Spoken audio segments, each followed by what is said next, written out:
All right, so what we're talking about here is that these actual joists, which should be These sistered beams, they're sistered beams because the original beams have been deteriorated or they're not supportive because they burnt.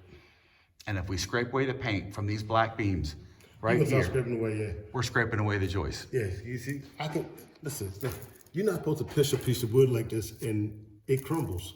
It's crumbling because it's burned up. The flakes are flying right in front of me right now.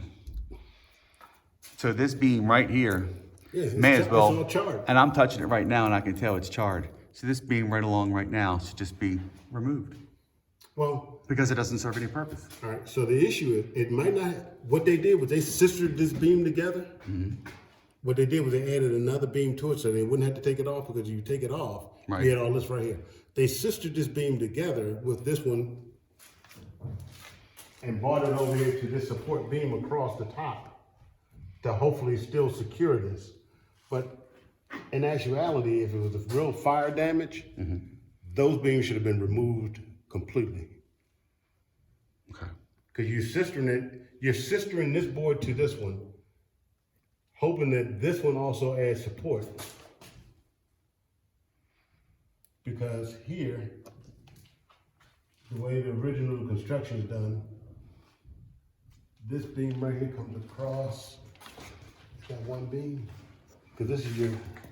That's your main support beam, right? That's your main support right here. Right, right. All right, so this one right here.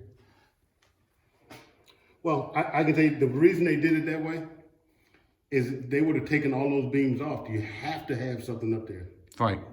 you can't replace that beam without doing it because it's structural. So they would have to jack the house up and put jacks all the way around here and put a temporary beam in there to take the old ones out. So they didn't do that. They said, I believe the old ones in, we'll sister these together and just make sure they come across to this one. Gotcha. So it's probably safe that it's there. But my point is to start painting and doing all of that. I'm painting charred material, which means it's got to be primed, it's got to be treated with a certain thing in order to paint it where the paint will stay. Got it.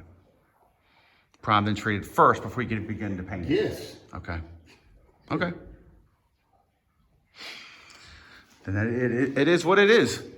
And I appreciate you taking the time to explain that to me, sir. I really do.